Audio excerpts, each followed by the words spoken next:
Hi friends, welcome to my YouTube channel Sanjay academy. कैसे हैं आप सभी लोग। आज हम लोग सीटेट दिसंबर 2018 का जो पेपर फर्स्ट है इसको करने वाले हैं। इससे पहले भी हम लोग प्रीवियस ईयर क्वेश्चन पेपर को कर चुके हैं। ठीक है, तो जिसने भी अगर ना देखे हों तो प्लेलिस्ट में जाके देख ले। प्लेलिस्ट बना दिए, उसमें सभी प्रीवियस क्वेश्चन पेपर हैं, आप वहाँ से जाकर सभी को देख सकते हैं। तो आज की क्लास करने वाले बहुत ज़्यादा महत्वपूर्ण आज की क्लास होने वाली है, और इसमें साथ ही साथ आप अपना भी स्कोर करते चलें और कमेंट बॉक्स में बता दें कि आपके कितने सही हो रहे हैं। इसमें आप बहुत सी चीज़ें हैं वो नई भी सीखेंगे, तो मोस्ट इम्पॉर्टेंट पेपर है। चलिए अपनी क्लास को स्टार्ट करते हैं। देखिए पहला पेपर है हमारा, पहला क्वेश्चन है हमारा, आनुवांशिकता और पर्यावरण की भूमिका के बारे में निम्नलिखित में से कौन सा कथन सत्य है। आनुवांशिकता और पर्यावरण के बारे में हमें बताना है। विकास के कुछ पहलू आनुवांशिकता और कुछ अन्य पर्यावरण से अधिक प्रभावित होते हैं। सीखने और प्रदर्शन करने की एक बच्चे की क्षमता जीनों द्वारा पूरी तरह निर्धारित होती है। क्या आनुवांशिकता द्वारा निर्धारित होती है पूरी तरह। अच्छी देखभाल और पौष्टिक आहार बच्चे के किसी भी जन्मजात विकार को दूर कर सकता है। पर्यावरण केवल बच्चे के विकास में महत्वपूर्ण भूमिका निभाता है। तो इसमें कौन सा सही होगा पर्यावरण और आनुवांशिकता की भूमिका के बारे में। पहला, क्योंकि आनुवांशिकता हमारे कुछ पहलुओं को प्रभावित करती है विकास के, और पर्यावरण कुछ अन्य जो पहलू होते हैं उनको प्रभावित करता है। तो दोनों प्रभावित करते हैं, तो पहले का इसमें पहला हो जाएगा। क्वेश्चन नंबर 2 है, निम्नलिखित में से कौन सा कथन पियाजे के सिद्धांत के अनुसार नहीं कहा जा सकता। पियाजे के अनुसार कौन सा सही नहीं है। विकास गुणात्मक चरणों में होता है, सही है। बच्चे अपनी दुनिया के बारे में ज्ञान का निर्माण और उपयोग करते हैं, सही। निरंतर अभ्यास से अधिगम होता है। देखिए निरंतर अभ्यास के द्वारा सीखने को व्यवहारवादियों ने कहा है, जिसमें जे.बी. वाटसन, स्किनर, ठीक है, और थॉर्नडाइक वगैरह आते हैं। ये बात जीन पियाजे जी ने नहीं कही है। जो बात जीन पियाजे जी ने नहीं कही है वो ही इसमें सही है, क्योंकि इसमें नहीं वाला बताना है। बच्चे अपने पर्यावरण पर क्रिया करते हैं, ये भी सही है। तो इसमें तीसरा सही होगा, तो दूसरे का तीसरा। क्वेश्चन नंबर 3, निम्नलिखित में से कौन सी पूर्व संक्रियात्मक विचार की एक सीमा नहीं है। मतलब प्री कन्वेंशनल जो हमारा थाट है उसके बारे में कौन सी चीज़ सही नहीं है।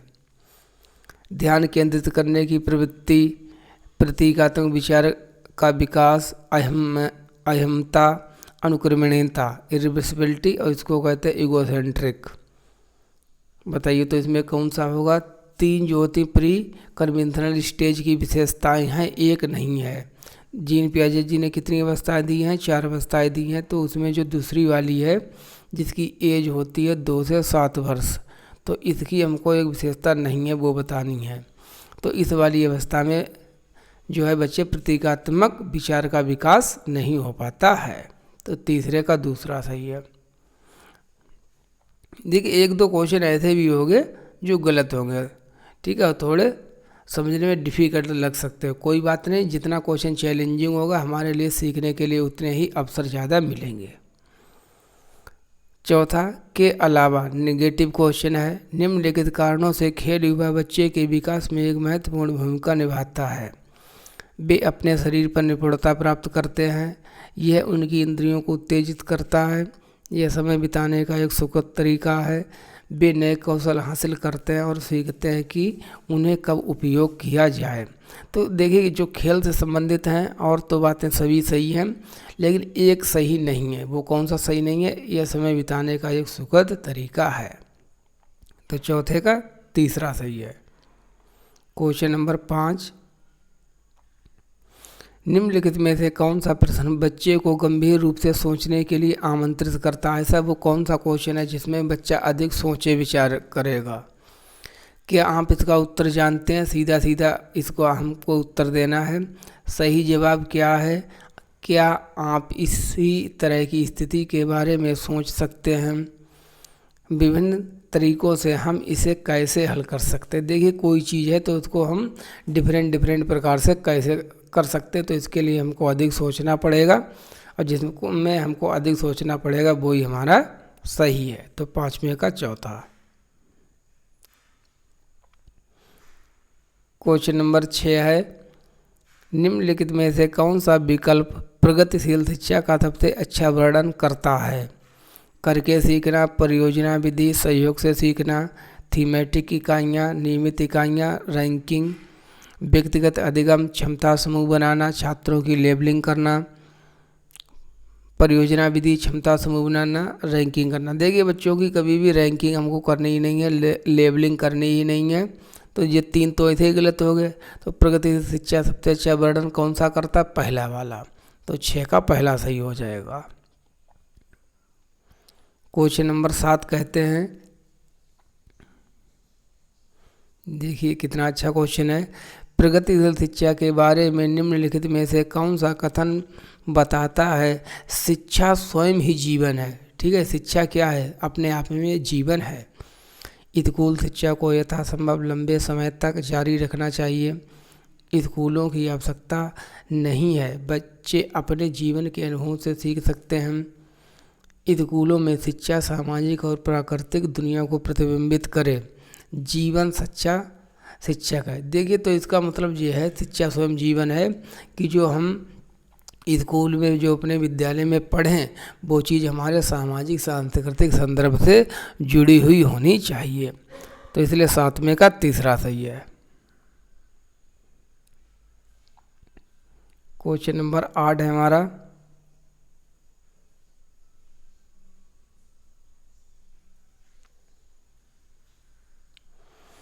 कोलबर्ग के सिद्धांत के योगदान के रूप में निम्नलिखित में से किसे माना जा सकता है? उनके सिद्धांत ने संज्ञानात्मक परिपक्वता और नैतिक परिपक्वता के बीच एक सहयोग का समर्थन किया है। इस सिद्धांत में विस्तृत परीक्षण प्रक्रियाएं हैं। यह नैतिक तर्क और नैतिक कार्रवाई के बीच एक स्पष्ट संबंध स्थापित करता है।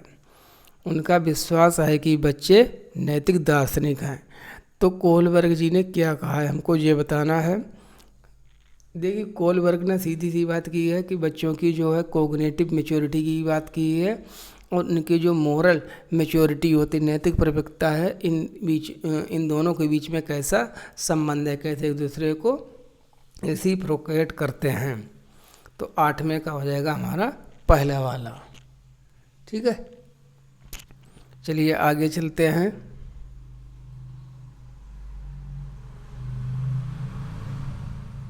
निकटवर्ती विकास का क्षेत्र संदर्भित करता है। ZPD क्या है? जोन ऑफ प्रॉक्सिमल डेवलपमेंट क्या है? उस चरण को जब अधिकतम विकास संभव है, उस विकासात्मक चरण को जब बच्चा सीखने की पूरी जिम्मेदारी लेता है। एक संदर्भ को जिसमें बच्चे सहयोग के सही स्तर के साथ कोई कार्य लगभग स्वयं कर सकते हैं। उस सीखने के बिंदु को जब सहयोग वापस लिया जा सके। तो देखिए जो जोन ऑफ प्रॉक्सिमल डेवलपमेंट है वो कहता है कि बच्चे के सीखने का वह स्तर जहाँ पर बच्चा दूसरों की मदद से पहुँच सकता है। ठीक है, मदद चाहिए दूसरों की और स्वयं ही पहुँच सकता है, उसे हम जोन ऑफ प्रॉक्सिमल डेवलपमेंट कहते हैं। तो 9वें का हो जाएगा तीसरा वाला। क्वेश्चन नंबर 10 है, एक उभयलिंगी व्यक्तित्व। ठीक है, उभयलिंगी व्यक्तित्व क्या होता है? जिसमें मेल और फीमेल दोनों के गुण हों। स्त्री लक्षणों वाले पुरुषों को संदर्भित करता है।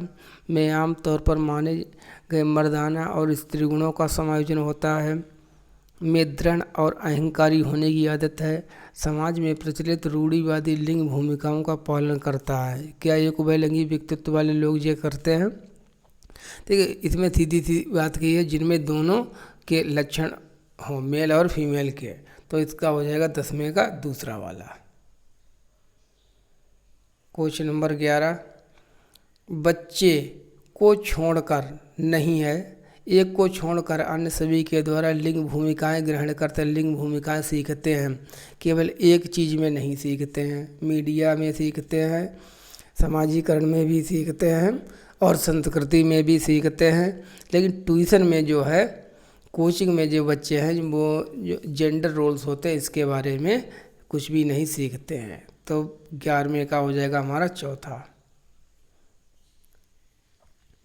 12वां है हमारा क्वेश्चन नंबर 12 देखिए, मानकीकृत परीक्षणों की आलोचनाओं में एक यह है कि क्या है मानकीकृत परीक्षणों की आलोचना, वे मुख्य रूप से मुख्य धारा की संस्कृति का प्रतिनिधित्व करते हैं, इसलिए पक्षपाती हैं। उनकी भाषा को समझना मुश्किल है। परीक्षण बड़ी आबादी पर लागू नहीं किया जा सकते हैं। वे बच्चे की क्षमता की स्पष्ट तस्वीर नहीं देते हैं। तो इसके बारे में क्या आलोचना एक सही है? मानकीकृत जो स्टैंडर्ड टेस्ट वगैरह होते हैं हमारे, उनके बारे में हमको बताना है। देखिए जो होते हैं, जो मानकीकृत टेस्ट होते हैं वे मुख्य रूप से मुख्य धारा की संस्कृति का प्रतिनिधित्व करते हैं, इसलिए ये पक्षपाती होते हैं। तो 12वें का पहला। क्वेश्चन नंबर 13 बुद्धि से संबंधित क्वेश्चन है। एकाधिक बुद्धिमानी का सिद्धांत कहता है कि, क्या कहता है? बुद्धि तेजी से बढ़ाई जा सकती है। बुद्धि कई प्रकार की हो सकती है। पेपर पेंसिल परीक्षण सहायक नहीं है। प्रभावी अध्यापन के द्वारा बुद्धि बढ़ाई जा सकती है। एकाधिक, एक से अधिक, ठीक है, जिसके अंदर एक से अधिक है। तो इसका मतलब क्या है? इस सिद्धांत का मतलब है बुद्धि कई प्रकार की हो सकती है। हार्वर्ड गार्डनर ने जैसा कि 8 प्रकार की बुद्धि बताई है। एकाधिक, एक से अधिक, बुद्धि कई प्रकार की हो सकती है। क्वेश्चन नंबर 14 है हमारा,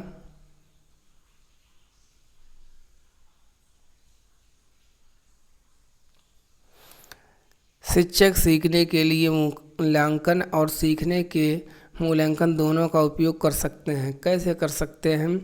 बच्चों की प्रगति और उपलब्धि स्तर को जानने में, बच्चे की सीखने की ज़रूरतों को जानने में और तदनुसार शिक्षण रणनीति का चयन करने में, आवधिक अंतरालों पर बच्चे के प्रदर्शन का आकलन करने और उसके प्रदर्शन को प्रमाणित करने में, बच्चों की प्रगति की निगरानी करने और उनके सीखने के अंतराल को भरने के लिए उचित लक्ष्य निर्धारित करने में।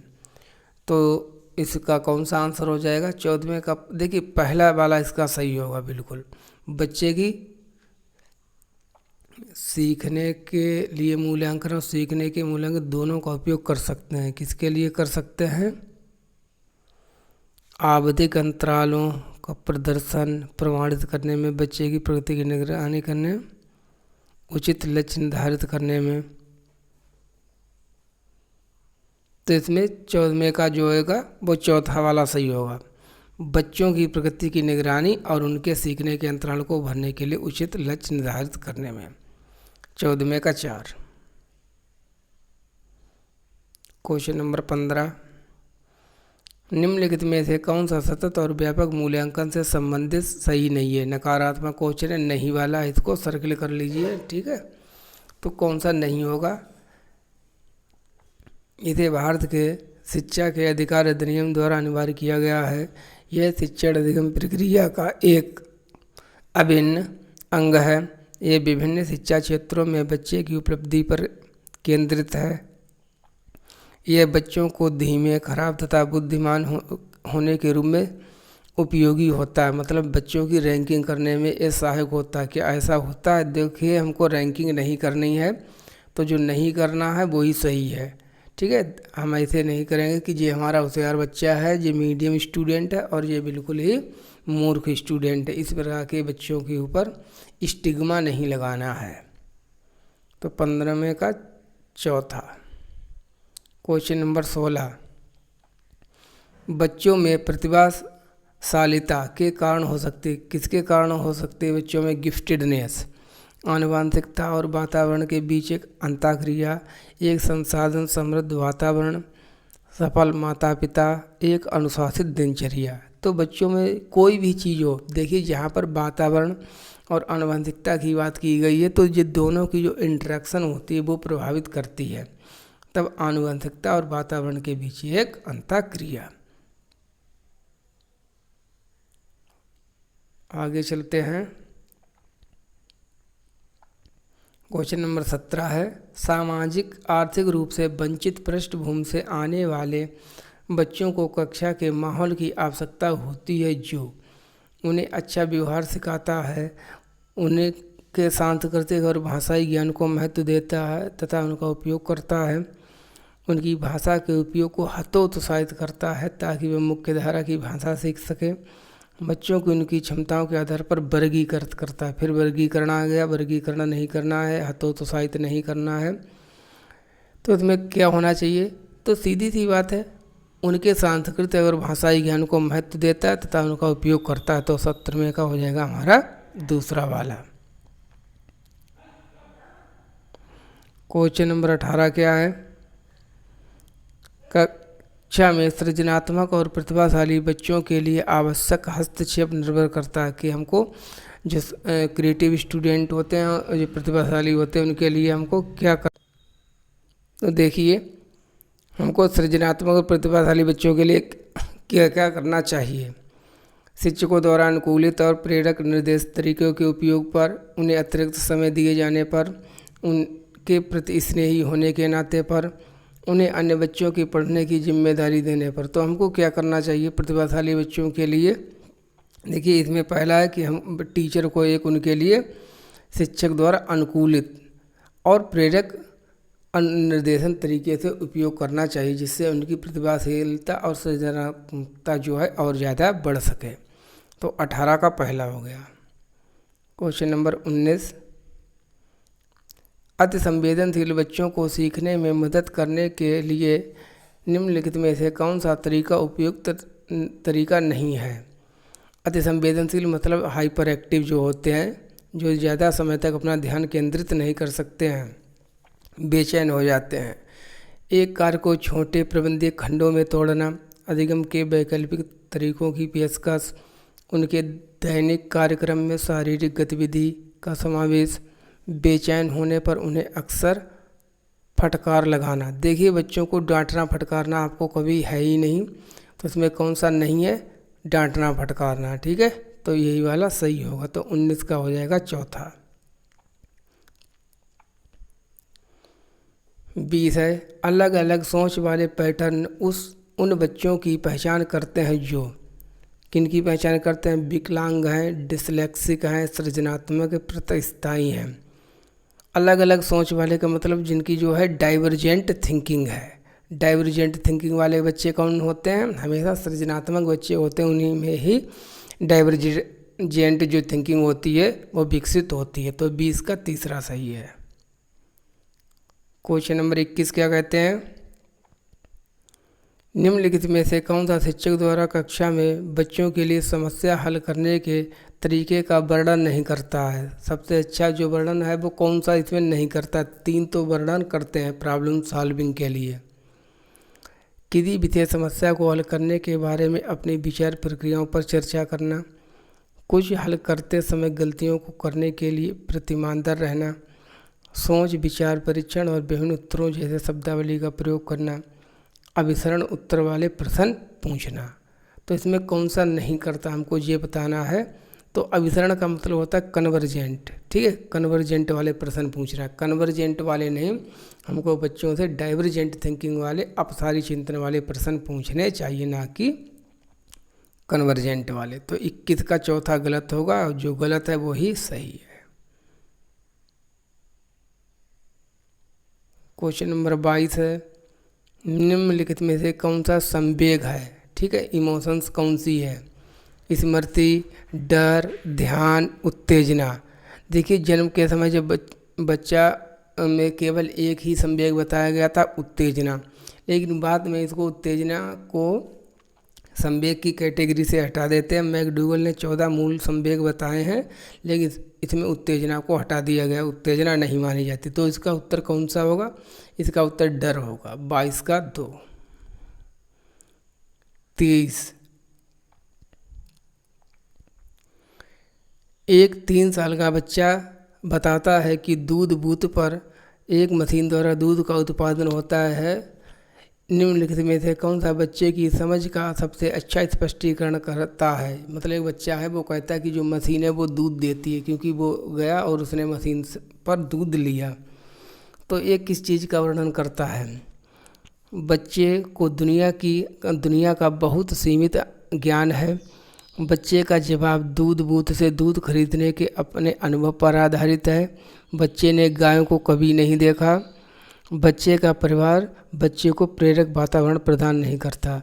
तो सीधी सी बात है, ये जो है बच्चे के अपने अनुभव पर आधारित है। 24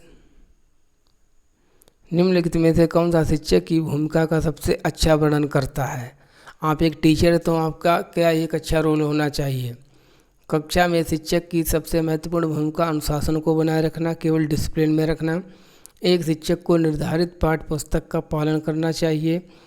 पाठ्यक्रम को समय पर पूरा करने के साथ साथ दोहराने के लिए पर्याप्त समय देना महत्वपूर्ण है। आराम के लिए जगह बनाना जहां बच्चे संवाद और पूछताछ के माध्यम से सीख सकते हैं। देखिए, टीचर का सबसे अच्छा रोल होता है कि वो बच्चों के लिए ऐसा इन्वायरमेंट क्रिएट करे, ठीक है, जो फीयरफुल ना हो और जिसमें बच्चे आराम से अपनी बात को रख सकें, अपने प्रश्न को पूछ सकें। इसलिए 24 का 4 हो जाएगा। 25 क्वेश्चन नंबर है, निम्नलिखित में से कौन सी कक्षा समृद्ध शिक्षा को प्रोत्साहित करती है। समृद्ध शिक्षा को कौन सा विकल्प है जो प्रोत्साहित करता है। वह कक्षा जिसमें प्रदर्शित विभिन्न प्रकार की सामग्री बच्चों की पहुंच से परे हो, परे का मतलब दूर हो, ताकि सामग्री लंबे समय तक चलती रहे। वह कक्षा जिसमें खुली गतिविधि कोने हो और विभिन्न प्रकार के बाल साहित्य खुली ताक शेल्फ में रखी हो, जो दिन के किसी भी समय प्राप्त की जा सके, मतलब कभी भी दिन में हम जाकर उसको पढ़ सकते हैं। अलमारी में अच्छी तरह संगठित सामग्री वाली कक्षा जहां सामग्री को सप्ताह में एक बार मुक्त खेल के रूप में बाहर लाया जा सकता हो। पाठ्य पुस्तक सामग्री द्वारा संचालित, संचरित और योजनाबद्ध अधिगम वाली कक्षा। तो कौन सा सबसे अच्छा वर्णन करता है। तो देखिए, बहुत इसमें दूसरा वाला ऑप्शन देखिए, वह कक्षा जिसमें खुली गतिविधि कोने हो और जिसमें बच्चे किसी भी समय जाके पढ़ सकें और बाल साहित्य, बच्चे सबसे ज़्यादा किससे सीखते हैं, बाल साहित्य से सीखते हैं। इसलिए जो 25 का दूसरा है वही वाला सही है। क्वेश्चन नंबर 26 क्या है, निम्नलिखित में से कौन सा कक्षा में पाठ्य पुस्तकों की भूमिका, पाठ्य पुस्तकों का रोल क्या है हमारे पढ़ने पढ़ाने की प्रक्रिया में, ये बताना है। वे कक्षा में उपलब्ध संसाधन और संदर्भ सामग्री में से एक हैं। वे एक राज्य या राष्ट्र में अधिगम में एक रूपता बनाए रखते हैं। वे अध्ययन के पाठ्यक्रम के बारे में शिक्षकों और माता पिता के मार्गदर्शन प्रदान करते हैं। वे संसाधन रहित संदर्भ में सबसे अच्छे अधिगम संसाधन बनाते हैं। तो देखिए, जो हमारी पाठ्य पुस्तकें होती हैं ये क्या, हम विभिन्न प्रकार से सीखते हैं, समाज से सीखते हैं, ठीक है, मीडिया से सीखते हैं, फेसबुक व्हाट्सएप सभी चीज़ों से सीखते हैं। तो उन्हीं प्रकार से एक जो सीखने में जो भूमिका है हमारी पुस्तकों की, तो सीखने की बहुत सी चीज़ों में से एक चीज़ है। इसलिए 26 का पहला हो जाएगा, सामग्री में से एक। 27 में कहते हैं, राष्ट्रीय पाठचर्या फ्रेमवर्क 2005 ने अपनी समझ से प्राप्त की, मतलब जो NCF 2005 है वो किस पर आधारित है ये बताना है। देखिए, NCF से रिलेटेड 2 वीडियो मैंने बनाई हुई है, ठीक है, समरी है, इससे क्वेश्चन बहुत आते हैं। जो तो जिसने भी वो वीडियो ना देखी हो देख लें जाके। मानवतावाद, व्यवहारवाद, रचनावाद, संरचनात्मक सिद्धांत। तो देखिए, जो NCF है हमारी वो पूरी किस पर आधारित है, वो रचनावाद पर आधारित है। क्वेश्चन नंबर 28, कक्षा में बच्चों को प्रेरित समझा जा सकता है। आप कैसे कहेंगे कि बच्चे पढ़ने के लिए मोटिवेटेड हैं, क्या आप देखेंगे। वे अच्छी तरह से वर्दी पहने, मतलब यूनिफॉर्म में हैं, ड्रेस पहने हुए हैं। वे कक्षा में अनुशासन बनाए रखते हैं। वे सभी उपस्थिति में नियमित हैं। वे शिक्षक से स्पष्टीकरण प्राप्त करने के लिए प्रश्न पूछते हैं। देखिए, जो जिस ऑप्शन में प्रश्न पूछना हो, ठीक है, अन्वेषण करने की बात की गई है, डिस्कवरी लर्निंग की बात की गई, वो सही होता है। तो बच्चे अगर प्रेरित होंगे, मोटिवेट होंगे, तो वो क्वेश्चन पूछेंगे, ठीक है, अन्यथा वो नहीं पूछेंगे। तो 28 का चौथा सही है। क्वेश्चन नंबर 29, निम्नलिखित में से कौन सा बच्चों में अधिगम में सुधार के लिए सबसे उपयुक्त है? नियमित मूल्यांकन परीक्षा आयोजित की जानी चाहिए। शिक्षक को विभिन्न उदाहरणों और चित्रों का उपयोग करके विषय की व्याख्या करनी चाहिए। कक्षा में सभी प्रकार की शिक्षण सामग्री होनी चाहिए। शिक्षक को वास्तविक जीवन स्थितियों पर बच्चों को एक दूसरे के साथ बातचीत करने में मदद करनी चाहिए, जिससे बच्चे एक दूसरे से सीख सकें। तो लेव-वाइगोट्स्की जो थे उन्होंने इसी पर बात की है। सामाजिक अधिगम का सिद्धांत के मतलब सामाजिक सांस्कृतिक संदर्भ में कैसे बच्चे सीखते हैं, इसलिए उसका सही हो जाएगा 29 का चौथा वाला। आज के सेशन का हमारा लास्ट क्वेश्चन है, इसके बाद क्लास को कंप्लीट करेंगे। अनुशासन डिसिप्लिन जो अधिगम वातावरण में एक महत्वपूर्ण भूमिका निभाता है, किस तरह की मदद करता है? अनुशासन बच्चों को अपनी शिक्षा को विनियमित और मॉनिटर करने के लिए, चुप्पी साधे रहने के लिए, शिक्षकों को निर्देश देने में, बच्चों को उनके पाठ रटकर याद करने में। तो रटना तो है ही नहीं कुछ, तो किस चीज़ को अनुशासन बढ़ावा देता है, क्या होता है अनुशासन डिसिप्लिन? तो ये बच्चों को अपनी शिक्षा को विनियमित और मॉनिटर करने में मदद करता है। इसको इंग्लिश में पढ़ते हैं चिल्ड्रेन टू रेगुलेट, ठीक है, सेल्फ डिसिप्लिन बनाए रखने के लिए। तो अनुशासन के अनुसार हमारा कौन सा ऑप्शन सही होना चाहिए? पहला। चलिए आज की क्लास को कंप्लीट करते हैं। जो भी लोग नए हो चैनल पर, चैनल को प्लीज़ सब्सक्राइब कर लें, जिससे आपको नोटिफिकेशन सभी क्लास का मिल जाए, ठीक है। और जितने भी अगर अन्य क्लासों को ना देखा तो प्लेलिस्ट बनी हुई है, वहाँ पर जाके देख लें। Thank you for watching. और क्लास को ज़्यादा से ज़्यादा लोगों के साथ शेयर कर दिया करें।